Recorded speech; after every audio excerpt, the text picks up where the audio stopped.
Hi all, this is doctor అమ్యవందన్ Shetty. Delivery అయిన తర్వాత మామ్స్ చేసే 5 మిస్టేక్స్ ఏంటో తెలుసుకుందాం. First mistake, nutrition.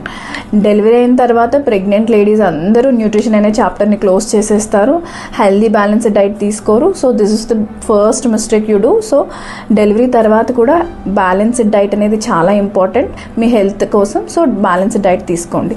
Second thing is exercise. So exercise కూడా స్టాప్ చేసేస్తారు చాలామంది.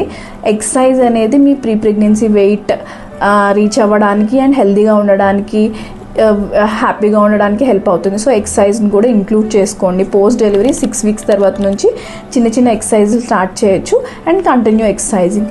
Third thing is seeking help. Delivery తర్వాత mood changes and extra works వల్ల చాలా టయర్డ్గా ఉండి మీకు హెల్ప్ అవసరం పడుతుంది అండ్ చాలామంది డిప్రెషన్ కూడా ఉండొచ్చు. సో మీకు హెల్ప్ అవసరం అయితే మీ ఇంట్లో వాళ్ళతో మాట్లాడి హెల్ప్ తీసుకోవడానికి మొహమాట పడద్దు. Fourth thing is comparison. ఇంకా డెలివరీ అయిన వెంటనే పక్క వాళ్ళతో breast feeding comparison, weight comparison, food comparison, చాలామంది అన్ని డిఫరెంట్ సలహాలు ఇస్తూ ఉంటారు. సో కన్ఫ్యూజ్ అవ్వకండి, మీ డాక్టర్ని కన్సల్ట్ చేసి ఏమున్నా మీ డాక్టర్ అడ్వైస్ తీసుకోండి. Fifth and most important thing is contraception. So delivery అయిన తర్వాత కాంట్రసెప్షన్ అనేది చాలా ఇంపార్టెంట్, ఎందుకంటే బ్రెస్ట్ ఫీడింగ్ టైంలో కూడా ప్రెగ్నెన్సీ వచ్చే ఛాన్స్ ఉంటుంది. మీ హెల్త్ మీ చేతిలోనే ఉంది. సో మీ డాక్టర్తో మాట్లాడి బెస్ట్ కాంట్రసెప్టివ్ అడ్వైస్ని ఫాలో అవ్వండి.